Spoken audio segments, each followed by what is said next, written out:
what Henrik is saying is there's going to be mean reversion in this overinflated market at some point very soon, in his opinion. When markets crash in 2026, they're going to be a lot like 2008, where there's going to be one last rush back to the lifeboat of the US dollar and the US Treasury, because there's relatively nothing better to go to. And so we'll see a massive retracement in the gold price and a spike in the DXY. And that's the argument for the strong dollar.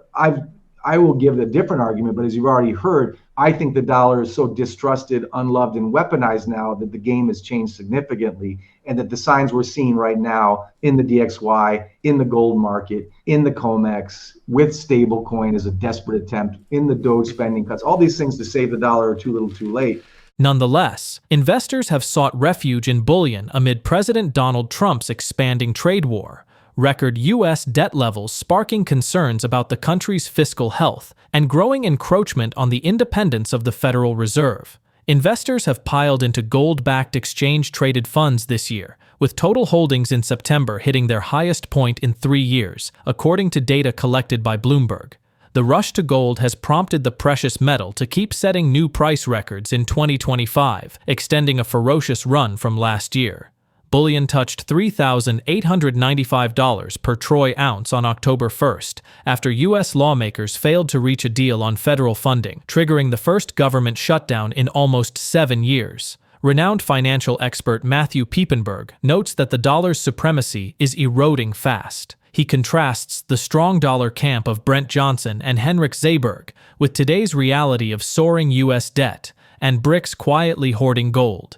In his view, those forces make a 2008-style dollar surge unlikely, since Washington would be forced into immediate debasement to contain the fallout. As observed earlier this year, Trump has presided over the greenback's roughest opening stretch since 1973, a decline that shows few signs of slowing down. The U.S. dollar index, which tracks its value relative to a basket of other major currencies, stands at 97.5 as of Thursday morning, now down roughly 10% since the start of the year. The current situation isn't the end of America, but it is the definitive decline of the dollar's global reign.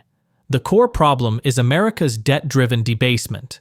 With $37 trillion in debt and debt to GDP over 120%, the world is losing all faith in the U.S. Before we dive into MatthewPiepenburg's sharp insights from his latest interview, make sure to hit that subscribe button and tap the bell icon so you never miss a moment when truth meets the market. Let's get into it. I'm not saying it's the end of the dollar or the end of America or even the end of the world reserve currency, which we'll get into, the dollar, but there's no doubt that the dollar, its respect, its hegemony is in open decline. There's no doubt that there's a reason central banks hold more gold now, first time since 1996, than they hold U.S. treasuries. There's no doubt that de-dollarization is more than a headline. There's no doubt that the BIS making gold a tier 1 asset next to the U.S. 10-year has a reason. So all these things, from Morgan Stanley to the BIS, to the man on the street, to Wall Street, the dollar is under reinvestigation review because it's debased, and debasement comes from debt. So this is nothing new.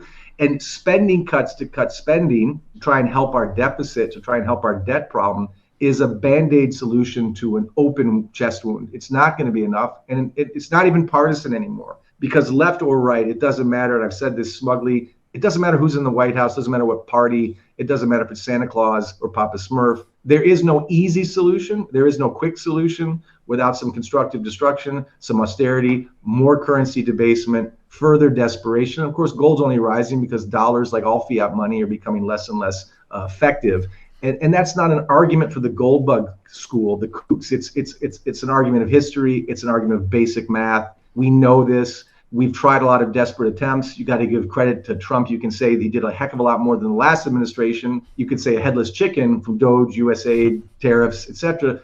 It's too little too late. We've crossed the Rubicon when you get to 120% debt to GDP, and you get these 37 trillion debt levels, you get these trade deficits. You want the world to buy your U.S. treasuries at the same time you're tariffing them. At the same time, you're trying to get trades, with Robert Triffin, you're going to have a trade deficit if you've got a strong currency, if it's the world reserve currency. So blaming that on the rest of the world is a failed policy. Punishing the rest of the world is a failed policy. And expecting them to buy your IOUs when you're weaponizing that IOU and when you're so in debt at historically unprecedented levels, the world's catching on. Banks are catching on, citizens are catching on, politicians are, of course, never taking any accountability, and the Fed and the Treasury and the White House are fighting. So we're at a turning point, and the degree of which we can talk about with the dollar, of course.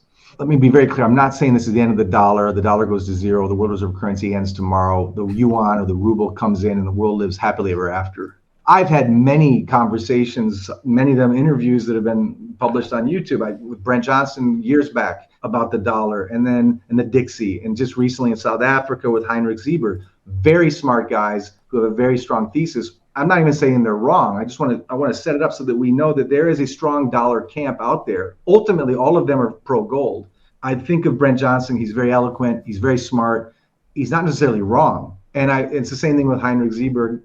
He has a very similar argument to Brent. So I want to give credit due, and I'll simplify their argument. It's not a stupid argument. I'm not saying I told you so or that I'm right. I will say that when I had that first conversation with Brent a few years back, I think the DXY was at 109. Now it's in the 97 range. Does that mean I won the milkshake debate? Not at all. It just means that for the last few years, the DXY has gone where I thought it would for the reasons we can get into.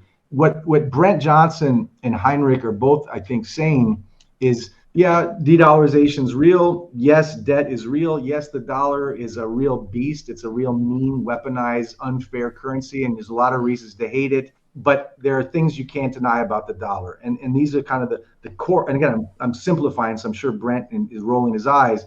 But it is true that 58% of global FX reserves are in U.S. dollars, that 80% of global trade finance is in U.S. dollars. There's 13 trillion in global debt that's denominated in U.S. dollars. There's 90 trillion in FX swaps that are traded. There's this massive euro dollar market, the derivative market. They're all demanding dollars. It's like the euro dollar. It's like a $10 trillion market. It's like, I think my buddy Alistair McLeod calls it the Hotel California. You can check in anytime, but you can never leave. There's all these, dollars going out, and they're staying there. They're not going to be repatriated back. They're tied up in derivatives. In other words, there's this great big straw-sucking demand for U.S. dollars. Love it or hate it, it's part of the world currency. It's part of the system the world's relied on. It ain't going anywhere soon, and it's going to always be strong. And what they're also saying, and what Heinrich Sieber is saying clearly with a strong argument, again, all of them ultimately pro-gold. But what Heinrich is saying is there's going to be mean reversion in this overinflated market at some point very soon, in his opinion. When markets crash in 2026, they're going to be a lot like 2008, where there's going to be one last rush back to the lifeboat of the US dollar and the US Treasury, because there's relatively nothing better to go to. And so we'll see a massive retracement in the gold price and a spike in the DXY. And that's the argument for the strong dollar. I will give a different argument, but as you've already heard, I think the dollar is so distrusted, unloved, and weaponized now that the game has changed significantly, and that the signs we're seeing right now in the DXY, in the gold market, in the COMEX, with stablecoin as a desperate attempt, in the Doge spending cuts, all these things to save the dollar are too little too late.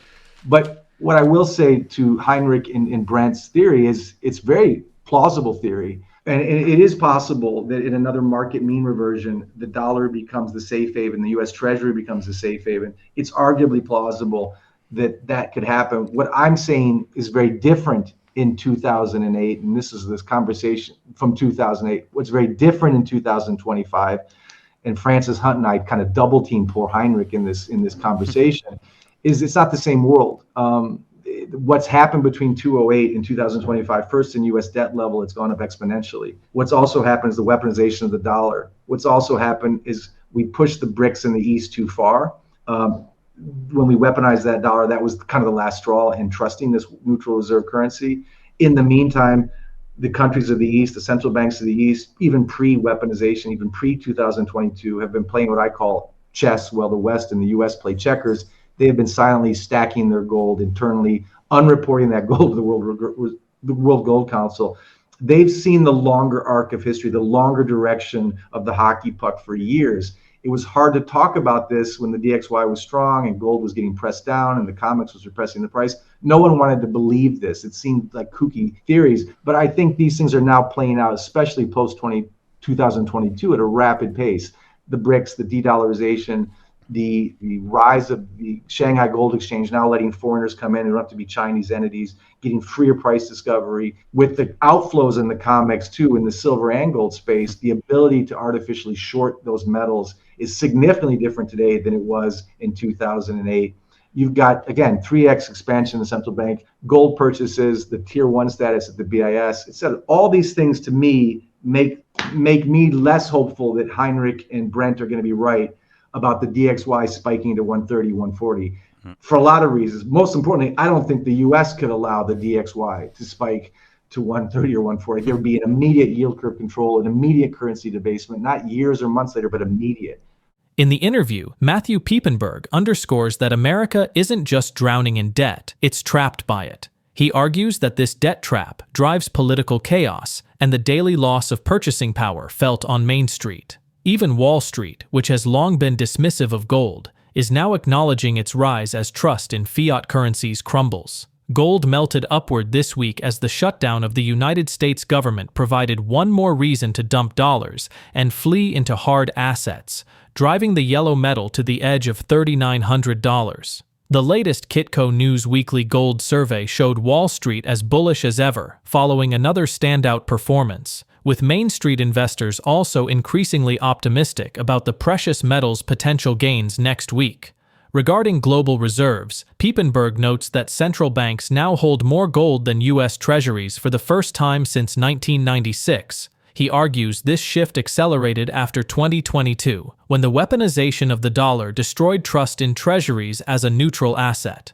With gold buying at a record pace and the BIS granting it Tier 1 status, Piepenburg sees the world moving rapidly toward gold. Let's get back to the interview. The problem is we're in a debt corner, a debt trap. We've talked ad nauseum about the statistics, the data. I won't get into that now. The obvious unsustainable, unhaltbar debt in the U.S. and in the desperate type of measures to fix it and the desperate types of lies to hide it, which we can get into. But in my opinion, I can reduce things to debt. That affects politics. It affects the culture comp, the struggle socially, the polarization socially. It affects the policies from the Fed to tariffs, to stablecoin, to the US dollar. So all of these things are tied together. I think at the base of this is a debt crisis that's becoming a debt trap, which is becoming extreme. And so even if the plumbing is complex in the COMEX, or the plumbing is complex at the Fed or the Treasury, or yield curves or rate moves or dollar discussions, citizens definitely feel angry, and they feel